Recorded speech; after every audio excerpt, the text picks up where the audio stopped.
Olá, pessoal! Vim gravar mais uma aulinha para vocês da disciplina de ortodontia e ortopedia facial, pessoal do 7º semestre. Eu vou espelhar minha tela para vocês. Hoje nós vamos falar sobre as más oclusões. Então, vocês vão começar a entender um pouquinho melhor a ortodontia e os nossos termos que a gente utiliza, classe 1, classe 2, classe 3, né? A gente vai começar a entender melhor e a utilizar esses termos para classificar uma maloclusão, certo? Vou espelhar a tela para vocês, só um minuto. Aqui. Aí. Como vocês sabem, eu sou a professora Maísa Carolina Bequim Silva, né? Eu vim aqui falar para vocês a respeito das más oclusões. Apresentação de slides. E a gente vai começar a entender melhor, tá? Segundo a Organização Mundial de Saúde, o que é a definição de saúde? Qual é a definição de saúde? Saúde ela é um estado completo de bem-estar físico, mental e social, e não apenas a ausência de doenças. O que quer dizer isso? Que a gente tem que estar bem fisicamente, mentalmente e socialmente para estar no completo estado de saúde, né? Então, hoje a gente sabe que nós estamos passando por uma pandemia e essa pandemia, ela não está trazendo uma saúde completa para todos nós. Porque ou a gente pega o coronavírus, ou a gente já pegou, ou já teve, ou tem sintomas, né? Tanto físicos quanto psicológicos, né? E a gente está passando ali muitos problemas psicológicos devido a essa pandemia. Seja ela por falta de trabalho, por falta de estar com as pessoas que a gente gosta, né, que a gente ama. Então, hoje, a gente vendo esse termo da OMS, nós não estamos num estado total, completo de saúde, né? E a ortodontia também envolve, né? Por quê? Porque se você não está bem ali, você tem uma arcada que está com discrepâncias, você não está no completo estado de saúde, né? E a ortodontia vem para quê? Lembra que eu sempre falo, para harmonizar as questões ósseas, as questões dentárias. Ontem mesmo, eu estava assistindo um programa aqui regional, aqui do estado, ontem à tarde, e a moça estava fazendo uma entrevista na Bolívia. E essa entrevista mostrava uma moça lá que ela tinha mordida aberta. E toda hora eu olhava aquela mordida aberta e não conseguia, tipo, parar de olhar. Eu falava, gente, olha essa boquinha, parece boca de criança, mordida aberta, mordida aberta. Então, essa moça, ela não estava no completo estado de saúde, né? Muitas vezes nós vamos deparar com pessoas. Hoje a gente sair aqui um pouquinho para vocês me verem, a gente estava tendo um papo, então um pouquinho. Só isso. Então hoje a gente se depara com muitas pessoas que nós agora que fazemos odonto, que somos dentistas, a gente começa a prestar mais atenção na boca. Então, às vezes, a gente se depara com pessoas que você vê, nossa, mas aquela pessoa ali tá com uma cara bem no dente da frente, não arruma. Hoje, nem tanto, porque a gente tem máscara, o pessoal tá usando máscaras, né? Mas antes a gente ficava assim, nossa, por que não arruma? Talvez para ela aquilo não é importante, para ela não é relevante, ela tá ali com o dente perfeito, maravilhoso. Para ela está no estado de saúde, né? Ai, nossa, o dente dessa pessoa é para frente, né? Dente vestibularizado. Então, talvez para ela isso também não seja importante. Não é uma questão de saúde para essa pessoa. E a gente vai ver que o organismo, né? Que fala, Deus é perfeito, faz o ser humano com todos os encaixes e tudo perfeito para funcionar perfeitamente. Então a gente começa a ver que muitas coisas também, a ortodontia traz esse estado de saúde, essa harmonização, esse bem-estar físico, psicológico dessa pessoa, né? Vou espelhar de novo. A gente voltar aqui. Vamos lá. Tá travando um pouquinho. Então, as más oclusões dentárias, né? Como é que a gente classifica? A gente vai conseguir classificar aqui.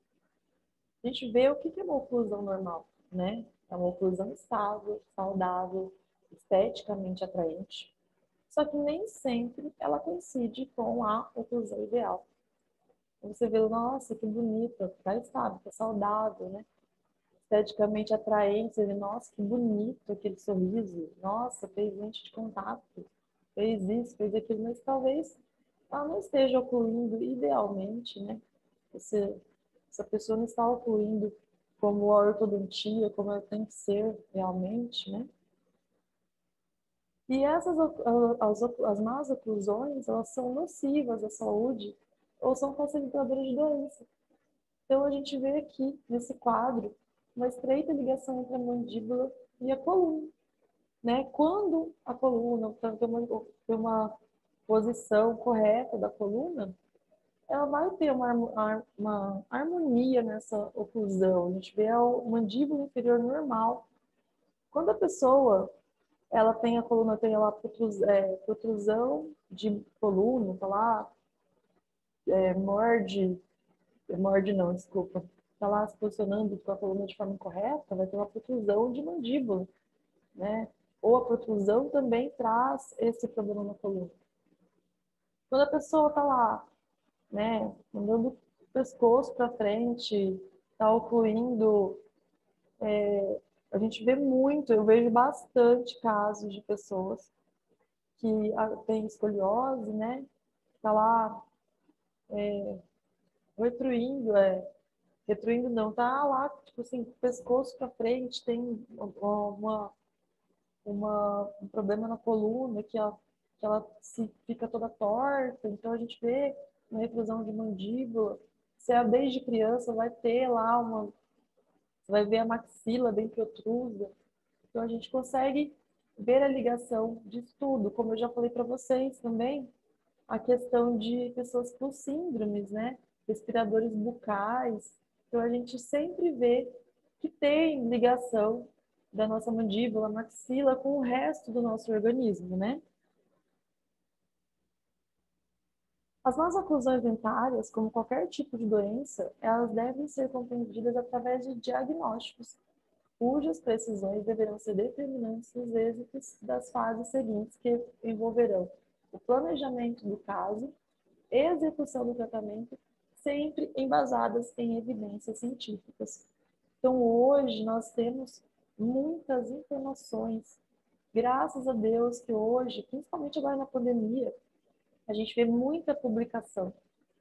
Então, como é que a gente vai saber? Nossa, porque Engel disse isso, pronto, acabou. Não é Engel disse isso. Não é, porque a Maísa disse isso e pronto, acabou. Eu tive um embasamento científico. Engel teve um embasamento científico para chegar àquela conclusão. Então, hoje a gente fala assim, é muito importante a gente ler muitos artigos.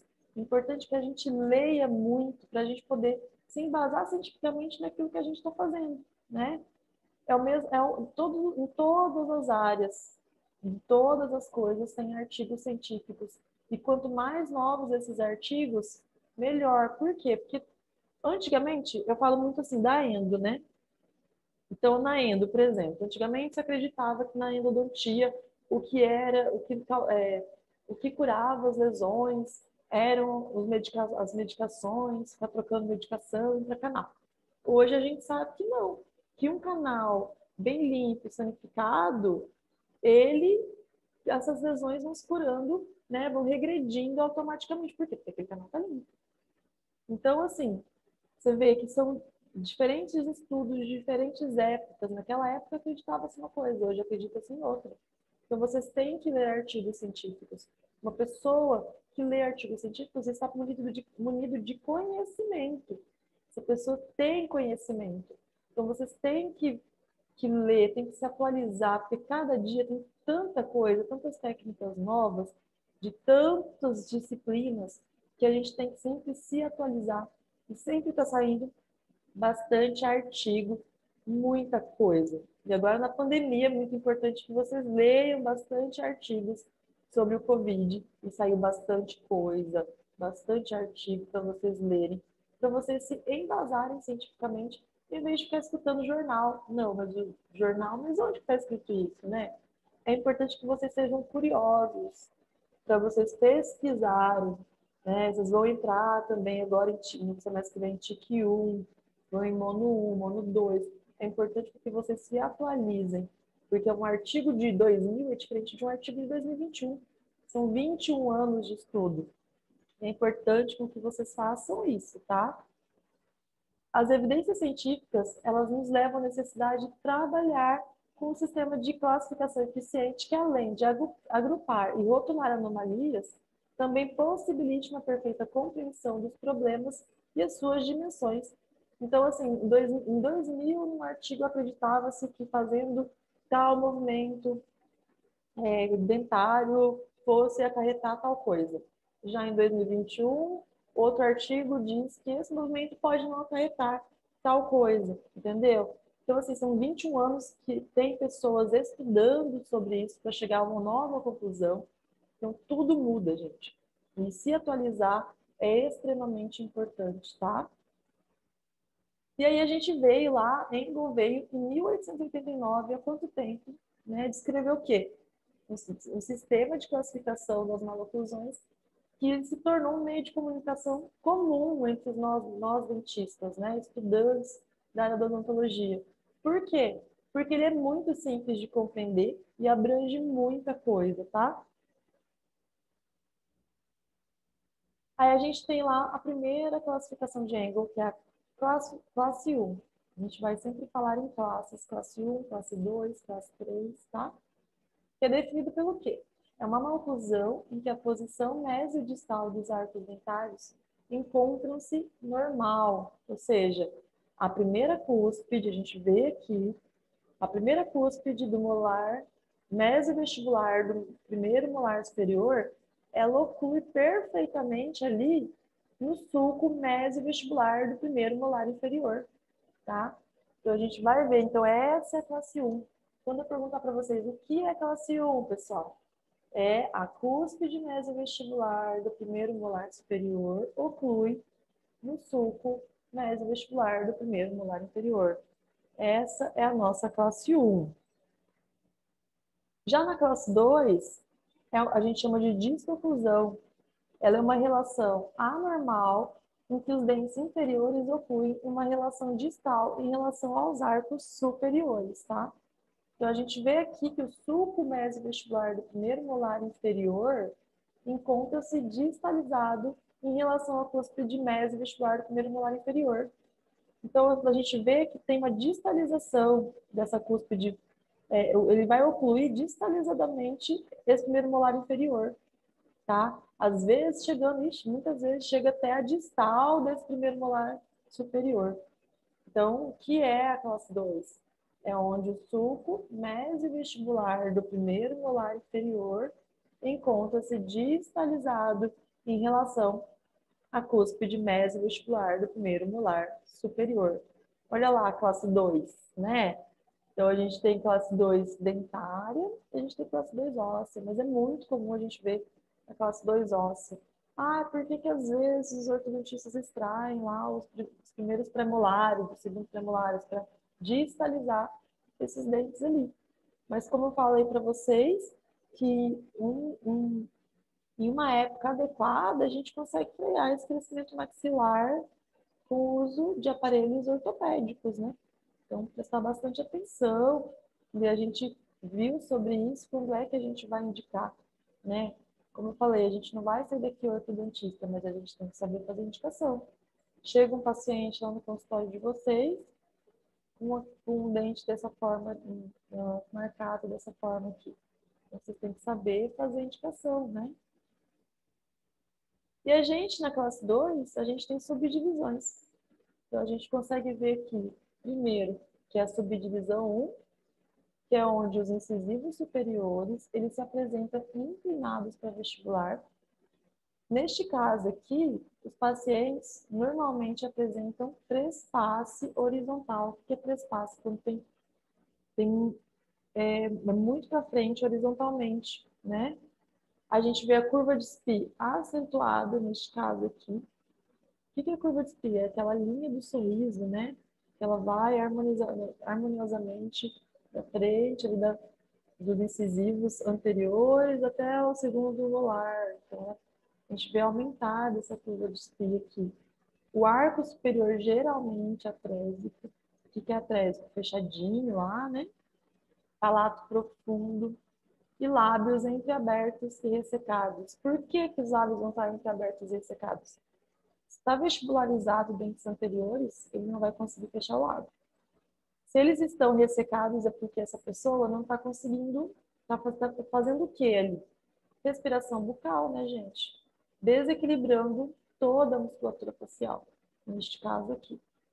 Então, vocês prestem bastante atenção nas subdivisões da classe 2, tá?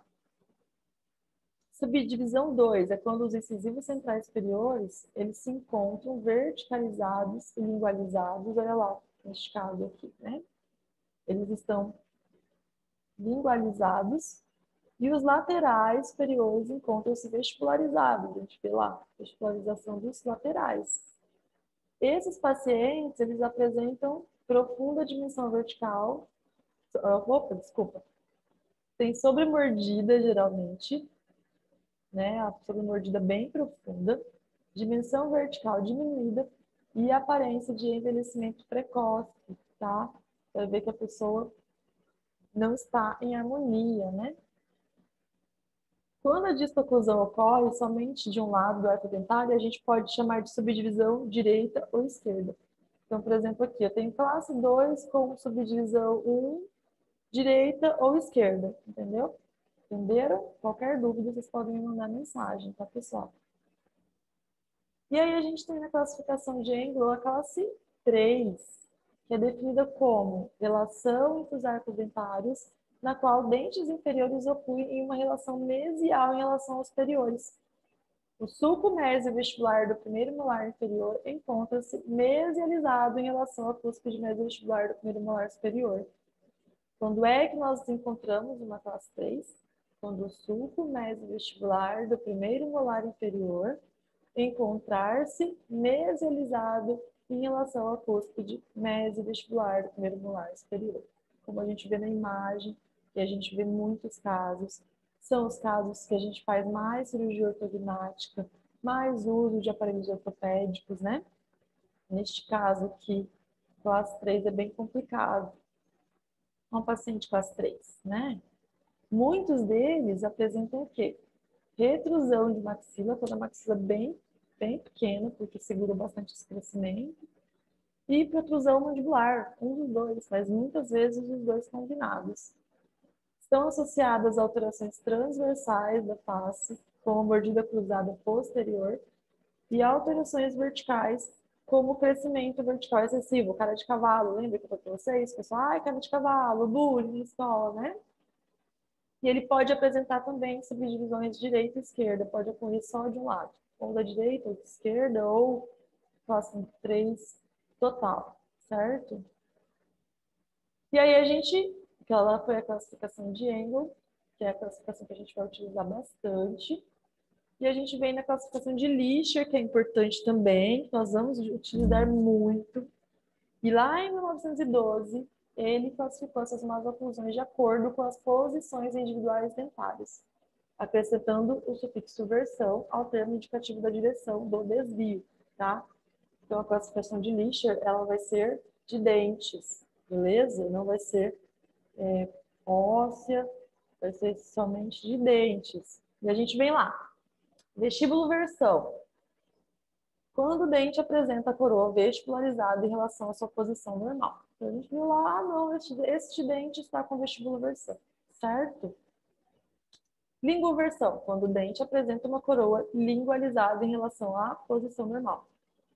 Um único dente tem uma linguoversão. Ai, esse dente 33 está com linguoversão. Ah, esse dente 33 está com vestibuloversão, né? Girovertido, lembra lá? Esse dente é girovertido, giroversão, o dente encontra-se rotacionado em torno do seu longo eixo. O dente está rotacionadinho ali. É girovertido, que está com giroversão.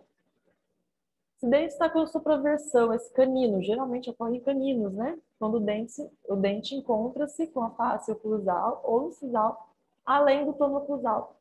A gente vê bastante canino com supraversão, tá? Infraversão, ó, que a gente tem, né? Aqui a gente tem o canininho com supraversão e infraversão. O dente encontra-se com a face oclusal ou incisal aquém do plano oclusal, né? Tá lá, aquém do plano oclusal.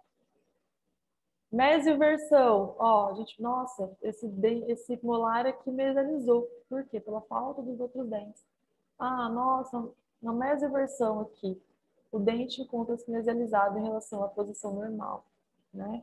E pela falta desses dentes aqui, pela falta, perda do dente, né, antecipadamente, fez com que esse molar mesializasse, então ele está em mesioversão.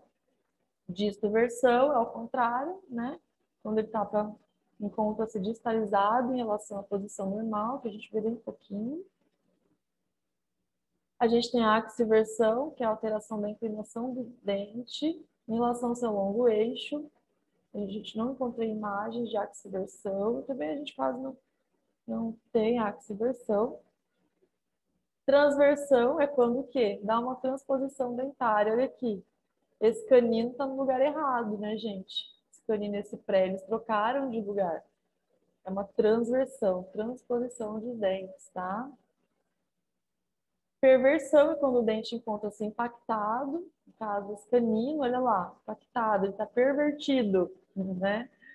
O canino encontra-se pervertido, certo? E aí a gente tem a classificação de Simon. Simon, né? Em inglês é Simon. Quando, lá em 1922, ele dividiu as maloclusões relacionando os arcos dentários com os três planos anatômicos que a gente vê aqui, que é o plano de Frankfurt, o plano sagital mediano, né? E o plano, orbitário. Essa classificação, ela permite o quê? Uma visão tridimensional da maloclusão, relacionando dentes ou arcos dentários ao esqueleto craniofacial, tá? E aí a gente tem lá as anomalias póstero-anteriores, que utiliza como referência o plano orbitário. Aí a gente tem a protração, onde o arco dentário ou parte dele está localizado mais para o anterior, relacionado ao plano orbitário, que a gente consegue ver aqui, ó, o plano orbitário está aqui, e essa mandíbula ali, esse arco dentário está mais para o anterior, né? E a retração, que é quando o arco dentário ou parte dele está localizado mais para posterior em relação ao plano orbitário. A gente vê lá. Então, quando que a gente utiliza, quando que é um paciente segundo Engel em protração? É um paciente classe 3 e um paciente Simon ali por retração. Quando que é uma classificação de Engel? Paciente classe 2, né? Nós temos as anomalias transversais, que utiliza como referência o plano sagital mediano, né? Então, a gente tem a contração do arco dentário, a parte dele se aproxima do plano sagital mediano, né? Lá no caso de atresia de maxila.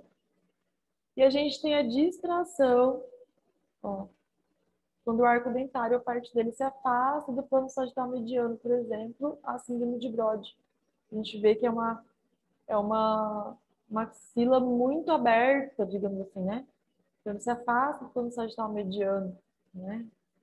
A gente vê aqui a atresia, que a gente encontra no caso de contração, tá ali fechadinha essa maxila, e a distração na síndrome de Brody, quando tem essa contração, tipo, tá bem maior, tipo assim, o plano sagital mediano tá muito, muito maior, muito longe desse arco dentário, tá?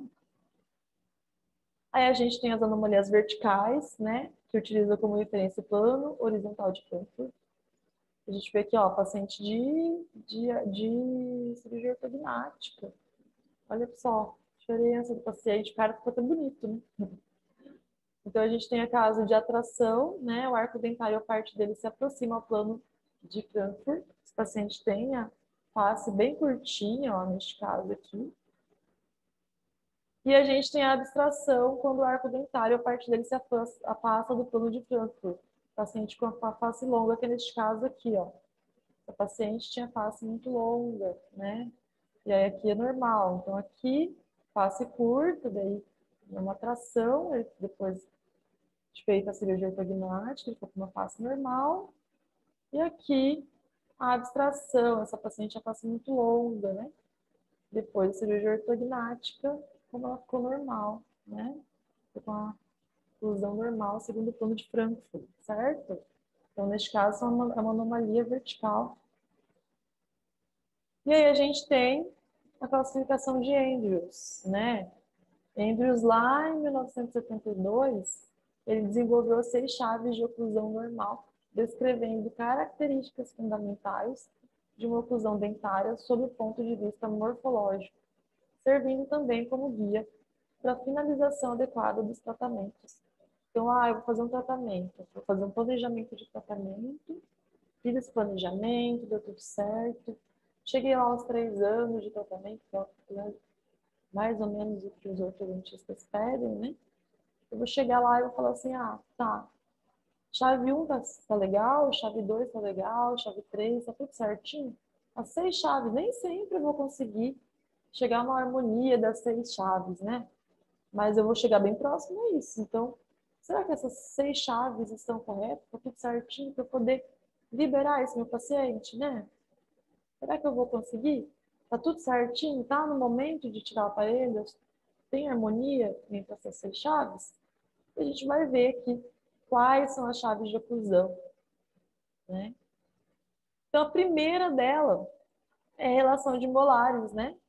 Onde os primeiros molares permanentes superiores devem mostrar 3 pontos de contato evidentes com os dentes antagonistas, tá? Superiores. A gente tem que ver o quê? Se a superfície distal da crista marginal do primeiro molar permanente superior contacta e oclui com a superfície mesial da crista marginal mesial do segundo molar permanente inferior.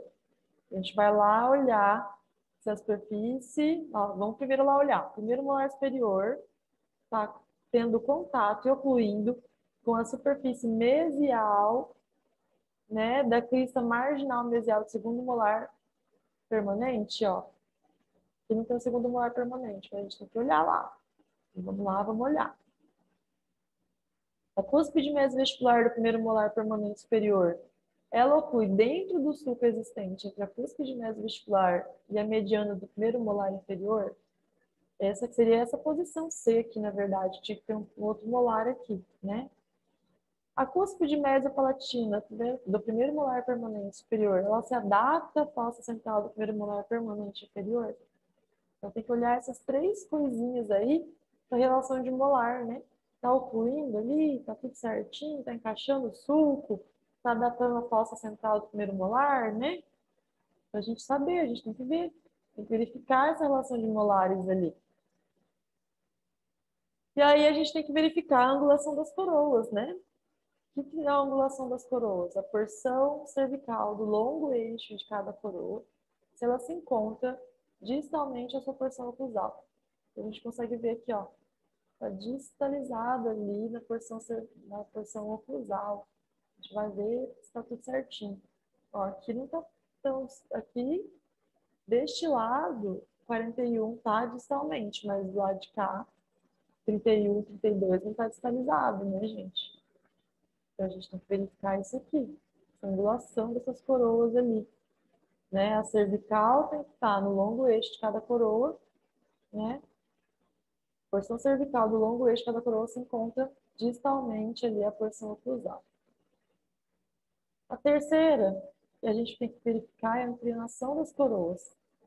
Então, aqui a porção cervical do longo eixo, ó, cervical aqui, longo eixo das coroas, dos incisivos superiores, tem que se encontrar lingualmente a superfície incisal, aumentando a inclinação lingual progressivamente na região posterior.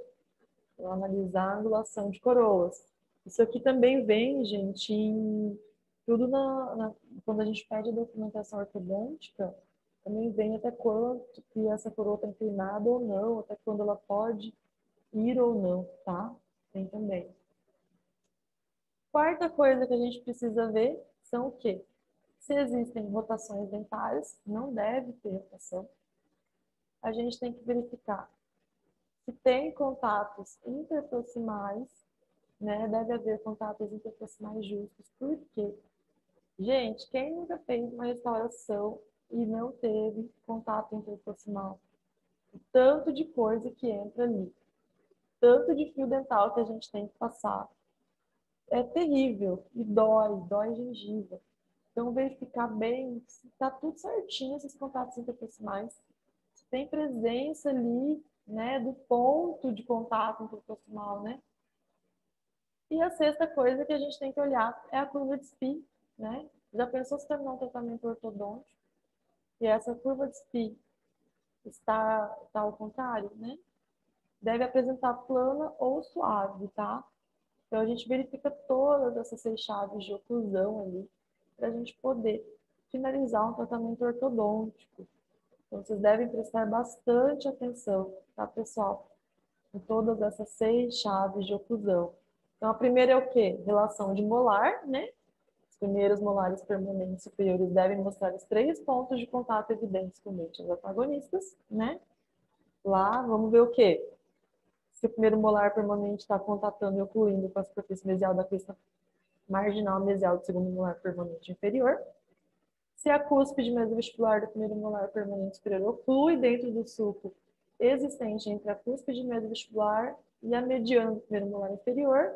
E se a cúspide mesopalatina do primeiro molar permanente superior se adapta à fossa central do primeiro molar permanente inferior. Certo? Relação de molares. Segunda, né? Segunda relação, que é a angulação de coroas. Verificar se o cervical do longo eixo de cada coroa se encontra distalmente à sua porção oclusal. Terceiro, inclinação de coroa. Se a porção cervical do longo eixo da coroa dos incisivos superiores encontram-se igualmente à superfície incisal. Certo? Inclinação de coroa. Quarto, ausência de rotações dentárias. Quinto, né, haver contatos interproximais, justinhos, lá para passar o dental, fez barulhinho, ponto de contato. E sexto, se tem uma curva de Spee, só tá certinho, plano ou suavemente ali.